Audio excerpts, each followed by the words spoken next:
E aí, gente? Tudo legal? Ué, não? Mas já cansaram? Aguentem, guerreiros.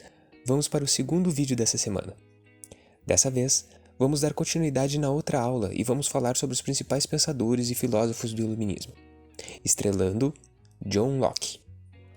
Locke foi um filósofo inglês que condenou o absolutismo e a teoria do poder divino dos reis. Para ele, o Estado deveria garantir a todas as pessoas direitos como a liberdade e a propriedade. É considerado um dos fundadores do liberalismo político e do iluminismo. Outro cara bastante famoso foi Montesquieu. Ele era um jurista e pensador francês que defendeu a separação dos poderes de Estado em executivo, legislativo e judiciário, o mesmo que usamos no Brasil hoje em dia. Ele achava que com essa divisão seria possível evitar abusos dos governadores e proteger a liberdade individual. Alguém avisa para ele. Para ele, o Estado deveria ser governado por leis e não pela simples vontade do monarca.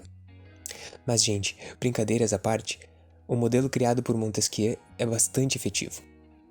Prosseguindo, Rousseau foi um filósofo suíço que, diferentemente dos outros pensadores, acreditava que era importante considerar os sentimentos, instintos e as emoções das pessoas, criticando os excessos de racionalismo defendido pelo iluminismo e pelos seus colegas. Ele defendia a ideia de que as pessoas nascem boas, mas a sociedade as corrompe. Ele se fundamentava na ideia de que os indígenas americanos viviam sem a falsidade e o artificialismo dos homens que se julgavam civilizados. Por isso, ele afirmava que o soberano deveria governar o Estado de acordo com a vontade da maioria do povo. Somente assim haveria uma sociedade mais justa e igualitária. Por fim, Adam Smith foi um filósofo e economista escocês que criticou a interferência do Estado na vida econômica. Para ele, a economia deveria ser conduzida pelo jogo livre da oferta e da demanda de mercado. Além disso, Smith defendia que o trabalho era a verdadeira fonte de riqueza das nações e deveria ser realizado pela livre iniciativa de grupos privados. Esse conjunto de ideias foi chamado de liberalismo econômico. Na segunda metade do século XVIII, em alguns países da Europa, por livre e espontânea pressão, o rei e seus ministros tentaram colocar certas ideias do iluminismo em prática, sem, entretanto, abandonar o absolutismo. Essa experiência foi chamada pelos historiadores de despotismo esclarecido. Só fazendo um adendo aqui, gente, despotismo significa algo como ditador, autoritário. Apesar dessas reformas, os déspotas esclarecidos preservaram a ordem social e política que já existia em seus países. Entre os reis déspotas esclarecidos, podemos citar o rei da Prússia, Frederico II, da Rússia, a imperatriz Catarina II, e em Portugal, o rei José I. Entre as reformas mais comuns estavam a construção de escolas, hospitais, reformas de ensino e o desenvolvimento da agricultura e da indústria, além de romper laços diplomáticos com a religião. No Brasil, por exemplo, nesse período o Reino de Portugal expulsou os jesuítas que faziam um trabalho para a Igreja Católica. Antes do iluminismo despontar com força na França, a Inglaterra, onde ele nasceu, sofreu o que ficou conhecido como as Revoluções Inglesas.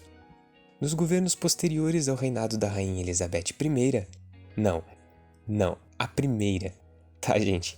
A de hoje é a Rainha Elizabeth II.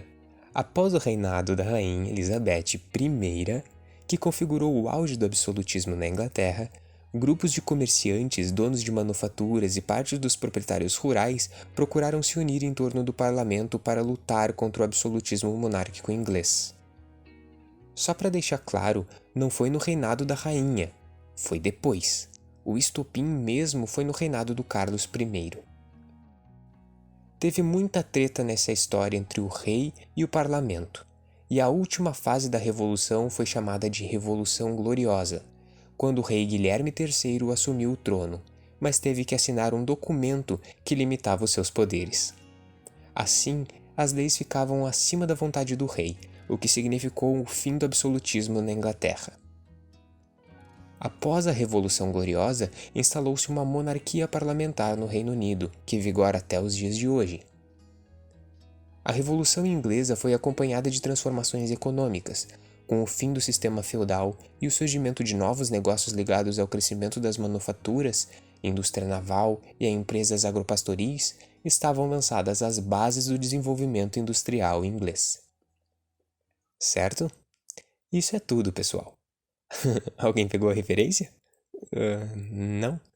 Ah, acho que eu tô ficando meio velho. Enfim, se cuidem, tenham um ótimo resto de semana, lavem as mãos, façam as atividades e até a próxima. Falou, tchau, tchau.